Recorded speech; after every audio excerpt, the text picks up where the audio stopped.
before you know it, before you know it, before you know it, paranoid.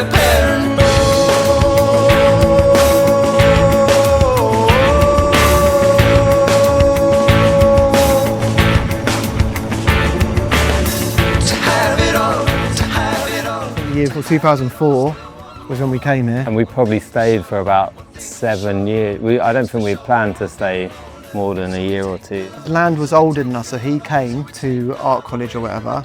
We all followed him to keep the band going, even though we were playing to about 6 people in pubs at that point. We all lived actually very close to each other, within like about 2 minutes walk of each other. And we rehearsed literally over there. Because when I walked down this road, I thought I lived here. And I might have lived there, but I think they changed the front door. I know that for a fact my ex-girlfriend lived down there. And we used to live on the top floor of that house there because it's right next to Prince Albert. The band worked in Brighton because you could play so many gigs in such short chunks of time. So we were doing gigs to like 200 or 300 people 3 times a week. You could play every night, basically. Yeah.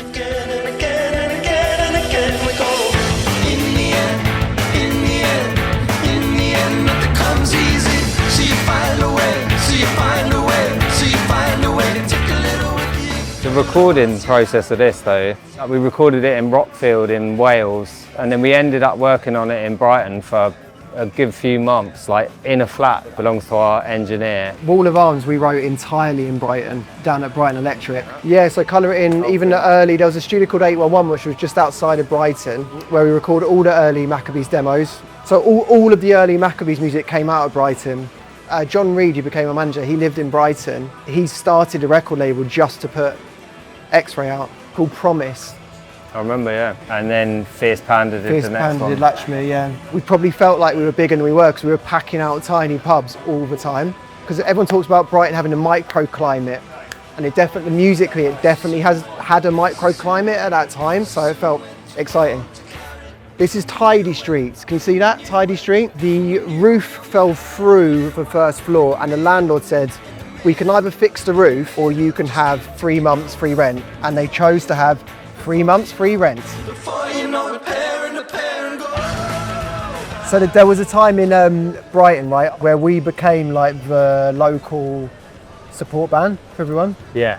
So like, because we were sort of drawing tickets, but basically our friends, but like having a buzzy thing, anytime a group that was breaking would come through, we would support them. The biggest support thing we did was the Strokes when they were on the 3rd record, First Impressions of Earth, and they did Brighton Centre, and we got the local support slot on that. Yeah. To get to stage, you had to get in an elevator, and the Strokes would be all standing in the elevator, and you'd sort of squeeze in with the Strokes and go down.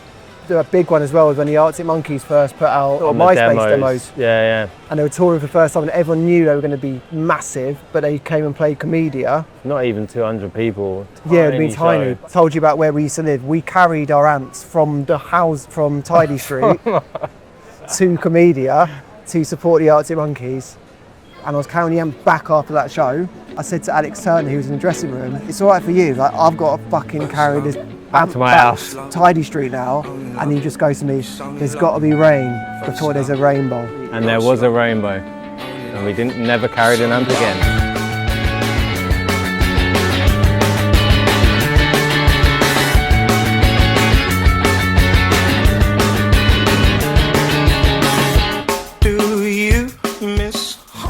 I mean, this genuinely was the peak. Like, we saw this as like if we could get to Concord 2, and we did it, you know. Well, the first time we played an underage gig to about 20 kids who were into drum and bass music. So when we walked on stage, horror music, so they just left the building. So we just played to the empty hall. But we were still buzzing. Quite happy about that. We kept doing things until it was our own show. It felt massive.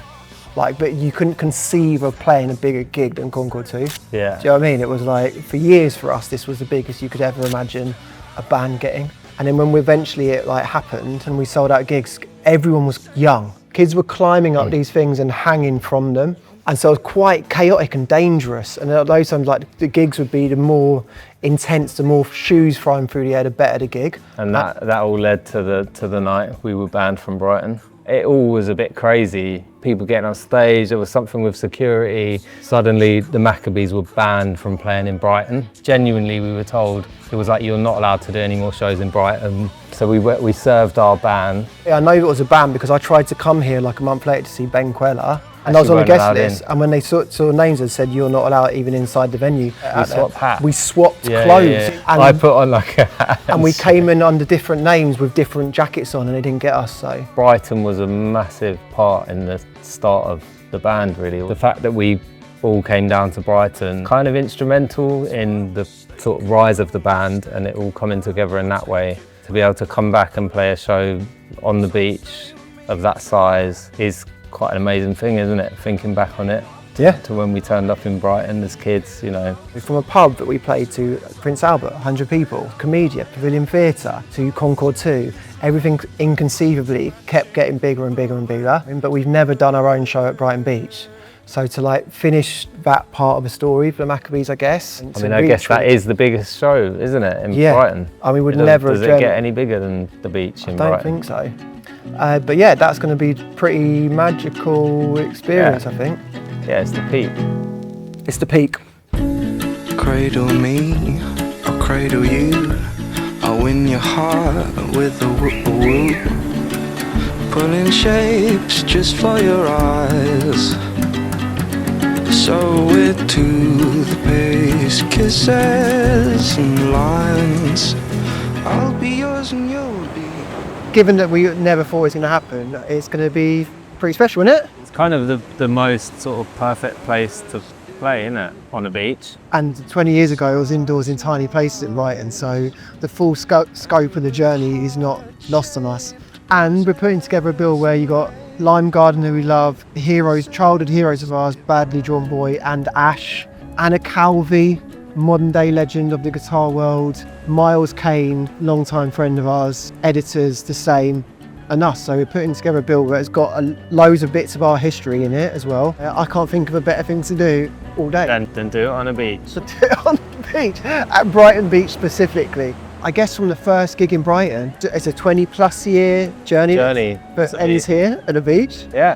And to be seeing the Maccabees, I guess, when the sun's setting as well, I can't wait for. It's going to be beautiful, yeah. I think it's going to, the later the Maccabees gigs have got, the better they've been. So there's no reason why it can't be one of the best Maccabees shows ever. Come and stand on the stones and see us at Brighton Beach.